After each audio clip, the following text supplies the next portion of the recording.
Tsahal Connection, un nom qui vous dit forcément quelque chose, une association dont nous avons énormément relayé les propos, relayé les actions surtout, créée il y a 3 ans par Raphaël Madar et Jason Benchetrit. Nous avons eu la surprise, la malheureuse surprise de recevoir il y a 10 jours un mail en nous disant que c'était terminé.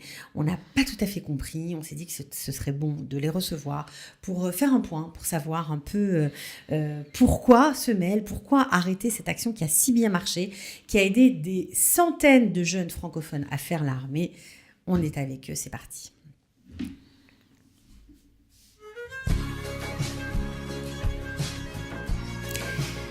Alors, bonjour à tous les deux. Salut, comment ça va ? Salut Cathy.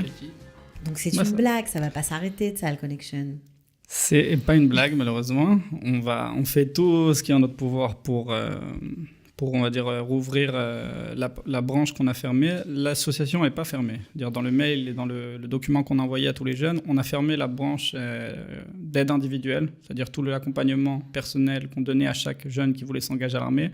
On a jusqu'à nouvel ordre, fermer tout ça, c'est-à-dire que le numéro de téléphone, on ne peut plus nous joindre, et par mail, normalement, les jeunes ils reçoivent un mail automatique expliquant que l'association elle est fermée jusqu'à nouvel ordre. Toutes les conférences, et on en reviendra par la suite, mais les conférences qu'on fait à Tel Aviv ou les conférences dans les programmes Massa, tout ça continue.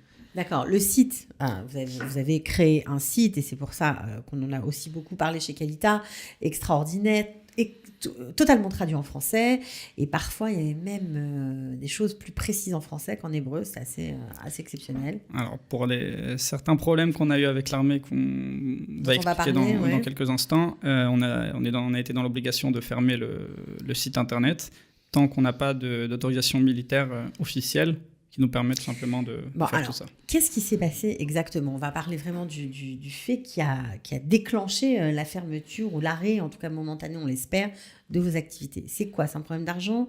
C'est un problème qui vient directement de l'armée ? Il s'est passé quoi ? Racontez-nous tout dans les détails. Il y a 2 problèmes qui ont fait concrètement qu'on a dû fermer pour l'instant l'association. Le premier problème, c'est donc celui qu'on vient d'expliquer, c'était le problème des autorisations militaires. Ça veut dire quoi ? Ça veut dire que vous avez travaillé jusqu'à présent, depuis 3 ans, sans autorisation militaire officielle ? C'est-à-dire que depuis que j'ai créé l'association, on a fait des demandes à Meitav, c'est-à-dire la branche, l'unité de l'armée qui s'occupe de l'incorporation de tous les soldats, de tous les futurs soldats. Et on avait envoyé des demandes au ministère de la Défense, enfin tous les bureaux officiels gouvernementaux avec qui on était en contact pour essayer d'avoir des autorisations officielles. Officielles de donner le droit de donner des renseignements, c'est ça ? Et vous n'en avez jamais reçu ? Alors, le bureau de Mahal, eux, ils nous aident, on va dire, officieusement, et ils nous disaient à chaque fois que j'allais les voir, ils nous disaient, il n'y a pas besoin. T'inquiète pas, continue à travailler, nous on t'aide, on te soutient. Ils nous soutenaient en vrai, c'est-à-dire que vraiment dans pas mal de choses, quand des fois on avait des problèmes, ils nous soutenaient, ils expliquaient que oui, bon, alors pour tout ce qui est l'incorporation des jeunes, voyez avec Raphaël, voyez avec Jason, voyez avec Tsahal Connection, mais officiellement, quand il y avait par exemple des rendez-vous avec l'armée, vous n'existiez il n'y avait pas. plus de soutien à ce moment-là. Ça veut dire que vous étiez en fait une référence officieuse pour tous les jeunes qui voulaient faire l'armée, pour, en tout cas au sein de Tsahal, vous aider en sous-main, quoi. Mais c'était pas officiel. C'est ça, c'était pas officiel. Et il y a un événement qui a vraiment, on va dire, fait pencher, fait qu'on n'a pas eu de choix, tout simplement d'autre choix que de fermer. C'est ce qui s'est passé récemment au salon de l'Alia à Paris. Le dernier salon de l'Alia, non ? Je crois qu'il y en a eu un là en mars, mais non, c'est celui d'avant, donc celui de février, oui. Où j'ai envoyé une volontaire à moi, une volontaire à nous de l'association pour représenter Tsahal Connection. Vous aviez un stand ? On avait un stand comme l'année dernière, et généralement notre stand, on va dire que... Ça ne désemplit pas. C'est un des plus remplis. Il y a une file d'attente à l'entrée, quoi. Donc, il y a eu beaucoup de personnes qui sont venues nous voir et qui ont posé des questions, et évidemment, j'avais briefé la volontaire en lui disant s'il y a des choses qu'elle n'est pas au courant, c'est pas grave, on laisse le numéro de l'association, et moi je m'occupe de tous les dossiers qui sont vraiment compliqués et qui demandent des vérifications. Mais en même temps, ce jour-là, il y avait aussi la représentante de Meitav, c'est-à-dire la représentante de l'armée. Et là, c'est quelque chose qu'il faut comprendre. Il y a une représentante de Meitav, donc l'unité de l'incorporation de l'armée, qui est à Paris, qui est la représentante de Meitav Europe, on va dire. C'est-à-dire que toutes les personnes qui sont en Europe de l'Ouest, ils sont censés aller voir cette cette Mais représentante. elle n'est pas forcément spécialisée pour les problèmes, disons, pour les francophones, quoi. Elle renseigne tout le monde. Alors, non. Et ça, c'est un gros problème. C'est-à-dire qu'officiellement, à l'heure d'aujourd'hui, j'ai toujours pas réussi à comprendre c'était quoi son rôle. D'accord. On m'a expliqué qu'elle était censée s'occuper des Bnei Magrim, c'est-à-dire des Israéliens qui résident à l'étranger. D'accord. Donc, que ce soit en France ou dans les pays aux alentours.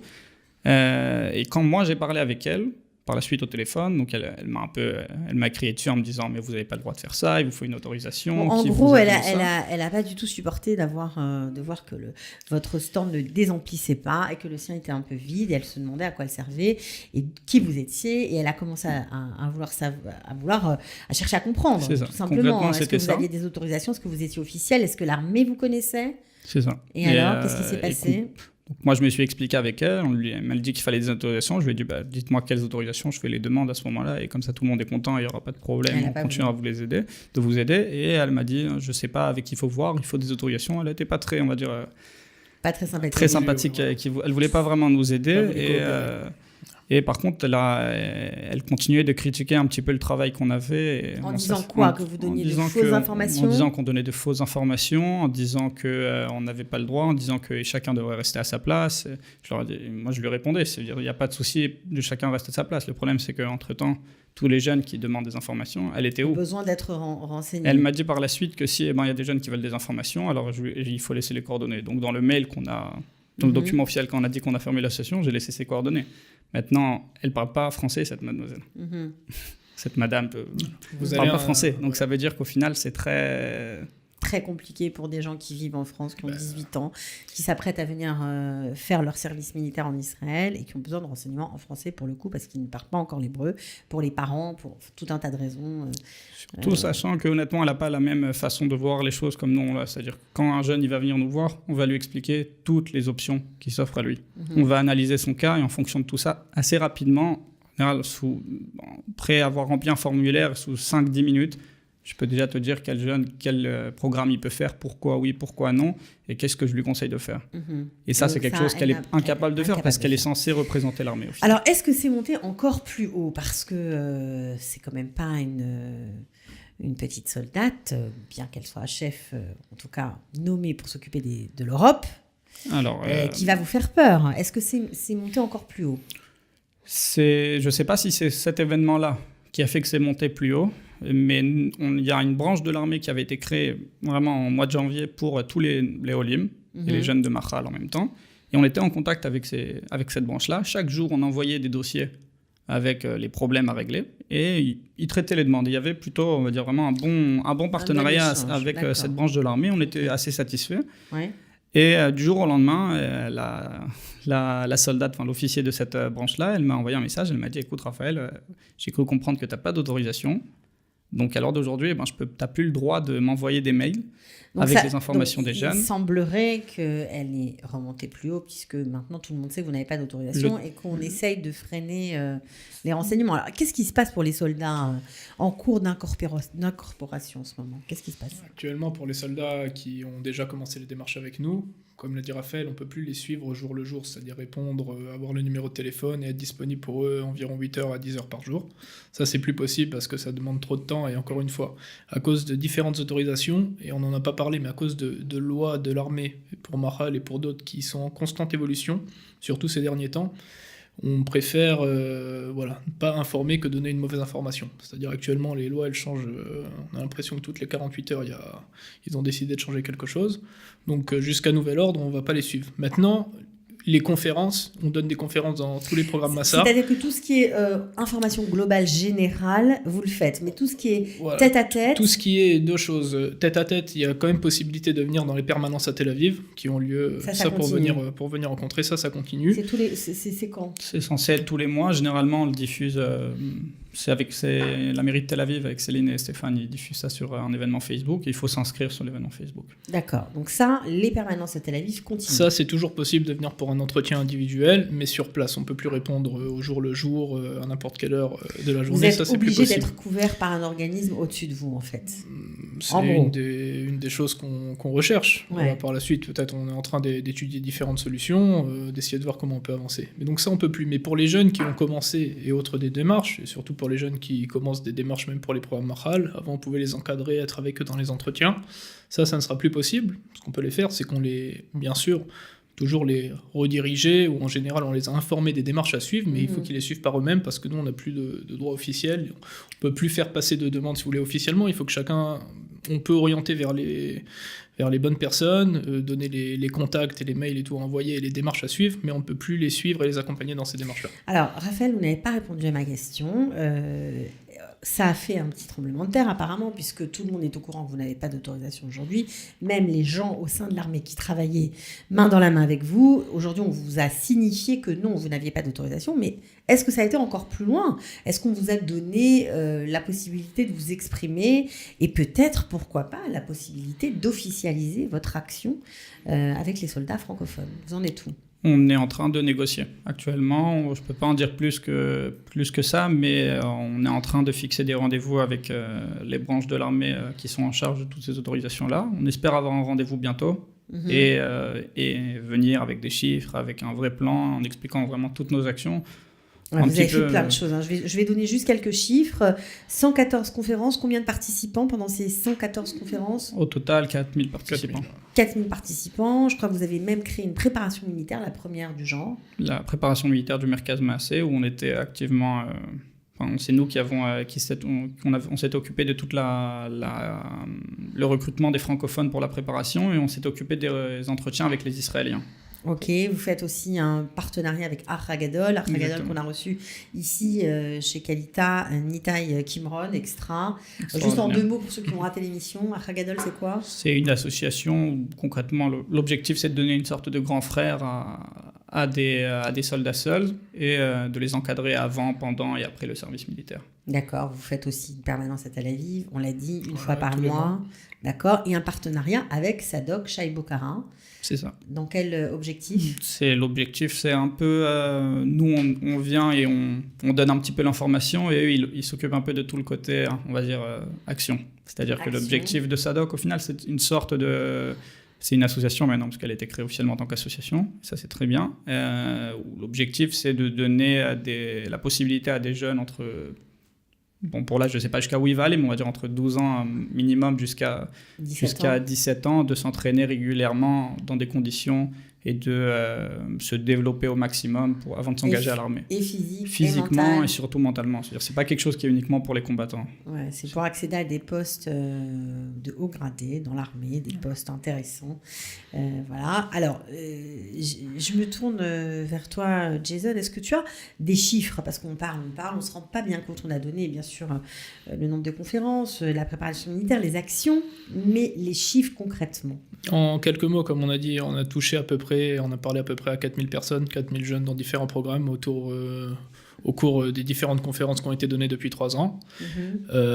Sur ces 4000 jeunes, on a à peu près 1200 personnes qu'on suit ou qu'on a suivies, en tout cas au cours. Donc des personnes qui étaient intéressées. En tête à tête, ça veut dire...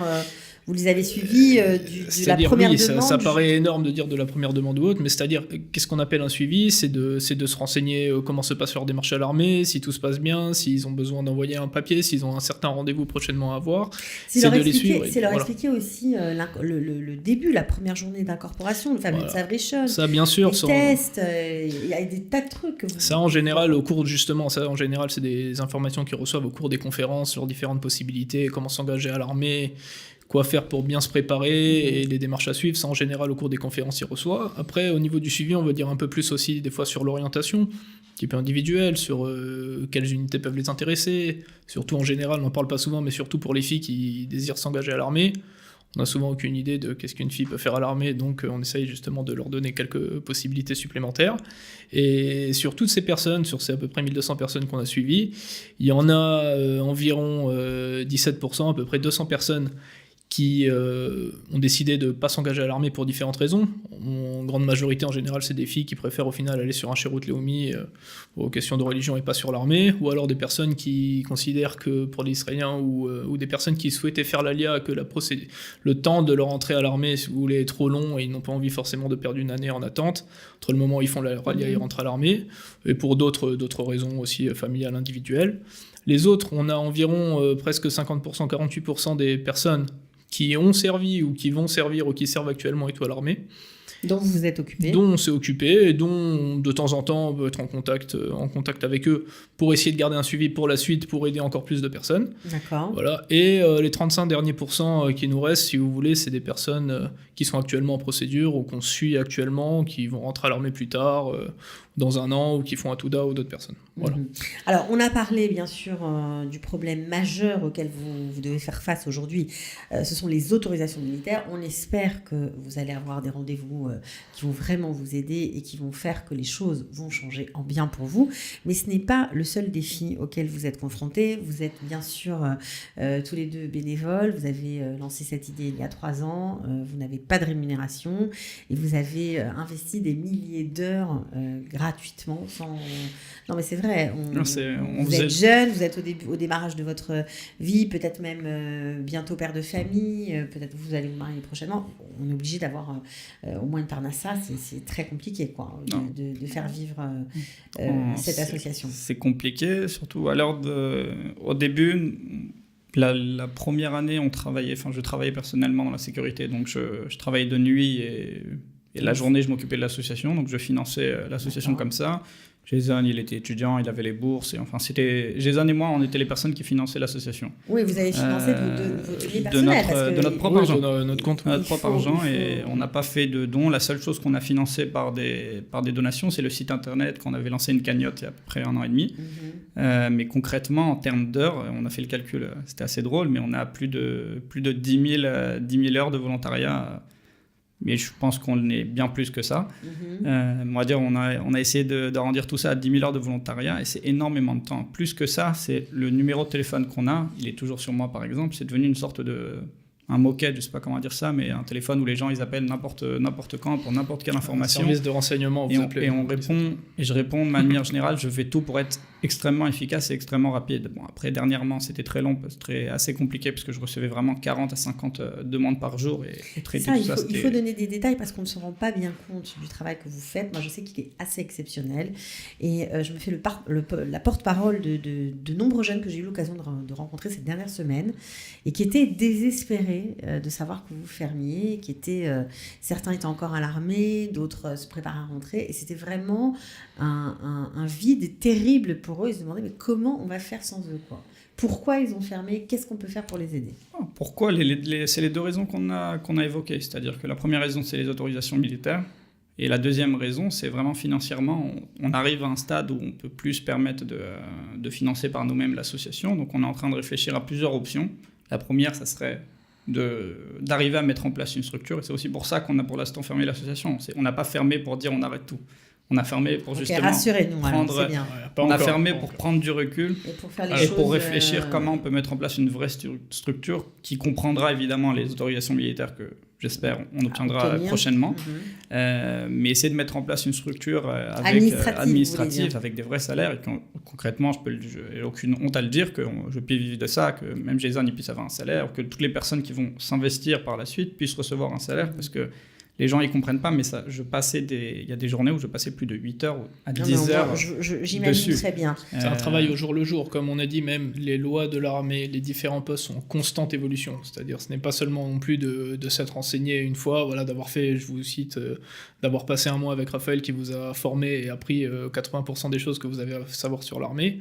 Les lois sont en constante évolution, donc il faut en constant se mettre à jour. Oui, puis les cas sont aussi différents. Et des fois, bien sûr, et avant chaque entrée à l'armée, il y a une montée de demandes et de problèmes de dernière minute, même le jour même, des fois, de l'engagement, ou des fois Amir Vehalon, pas Amir Vehalon, pardon, mais Olish Kadgius, des gens sur place qui ont des problèmes, où il manque un papier, ou même des gens qui sont incorporés dans une unité, et puis finalement pour X problèmes, ils sont obligés de changer d'unité, c'est très compliqué à l'armée, c'est possible, mais il faut savoir comment s'y prendre. Vous étiez là aussi pour les aider.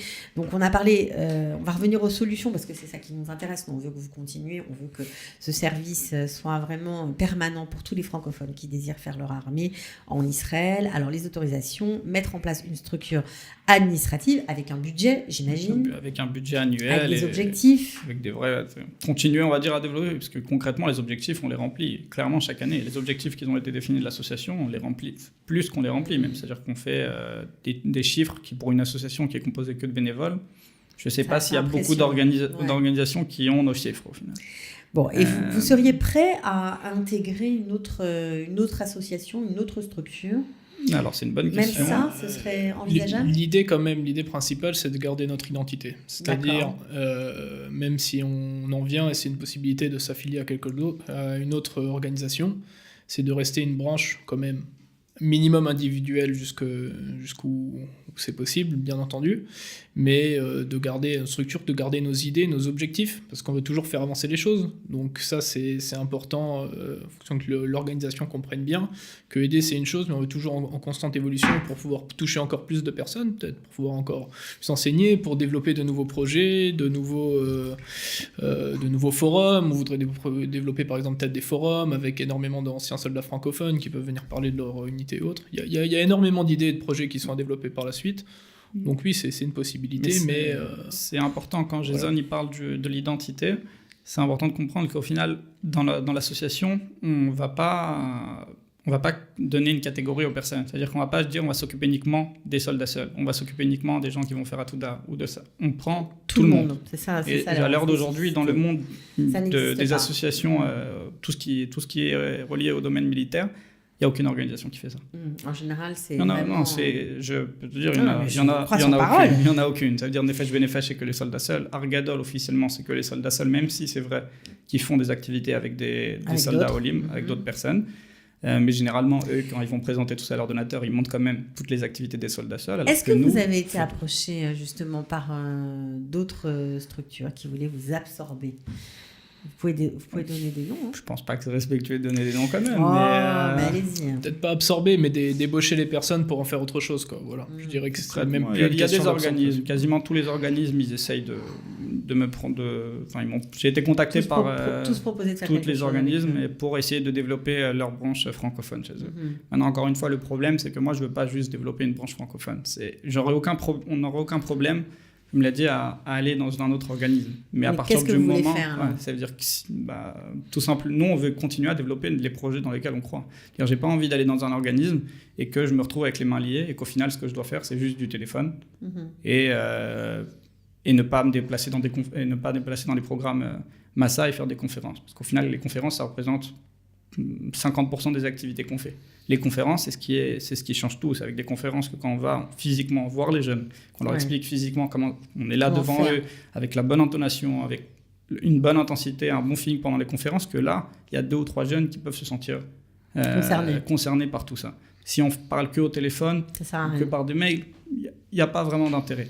Bon, alors on a compris, vous cherchez du financement, vous voulez mettre une structure en place, éventuellement rejoindre une structure existante, mais tout en gardant votre indépendance et votre identité, avoir des autorisations militaires. On espère vraiment, vraiment que tout ça va être fait prochainement. Si certains ont écouté l'émission et ont envie de vous aider, ou financièrement, ou autrement, est-ce qu'on peut vous contacter ? Ils peuvent nous contacter. Ils peuvent nous contacter vous même si encore il y a un message automatique, mais généralement ça prend un peu plus de temps. Oui, alors sur Facebook peut-être. Ils peuvent nous contacter, non, même par le mail de l'association. Alors redonnez le mail de l'association. Alors c'est contact contact @tsal-connexion.com. Voilà, donc si vous avez envie d'aider ces deux brillants jeunes hommes qui ont aidé des centaines de francophones, on espère vraiment que vous allez continuer à le faire parce que vous avez fait un travail exceptionnel. Il y aura eu avant Tzahal Connection et après Tzahal Connection pour l'incorporation au sein de l'armée d'Israël. Ouais, si ça ne marche pas... On espère vraiment que vous n'allez pas fermer parce que si aucune de ces solutions marche, vous serez contraint d'arrêter complètement. On n'aura pas le choix. On voudrait pas faire les choses à moitié, peut-être pour finir là-dessus. C'est le but, encore une fois, comme il a dit, c'est d'aider tout le monde et de donner la même considération à tout le monde. Si on doit en venir à sélectionner et dire on a tant d'heures à donner que 2 heures par jour et pas 8 heures, on n'a pas envie de traiter que 20% des demandes et pas 100%. Donc, j'espère vraiment que votre voix aura été entendue et prise en considération par ceux qui sont aux commandes, on va dire ça comme ça, et puis peut-être que d'autres vont se manifester pour vous aider. En tout cas, bravo pour tout le travail accompli. Est-ce que le site qui n'est plus en ligne, on va avoir la chance de pouvoir y avoir accès de nouveau ou pas? Ça aussi, c'est sous nos autorisations. Si on a les autorisations, alors on pourrait le remettre en expliquant quand même, si on ferme l'association, heureusement, en expliquant que l'association elle est plus mais non, vous n'allez pas fermer, regardez. Nous sommes à la veille de Purim, je pense que Vena Forum, tout va changer. On est optimiste, mais on est obligé d'être aussi pragmatique de notre côté. Après 3 ans, on fait ça bénévolement. Parler uniquement de rêve et de dire que ça va marcher, c'est bien, mais au bout d'un moment, si après quelques mois, on n'arrive pas à trouver des solutions qui sont viables pour nous, on n'aura pas d'autre option que de fermer. C'est quelque chose que on va quand même pas finir personnes par doivent... sur cette note-là. Oui, tout le monde on a compris, mais on espère vraiment que les choses vont s'arranger pour vous et pour tout le monde, en fait, pour nous tous. Merci beaucoup. Merci à toi. Et à très bientôt. Ciao. Ouais.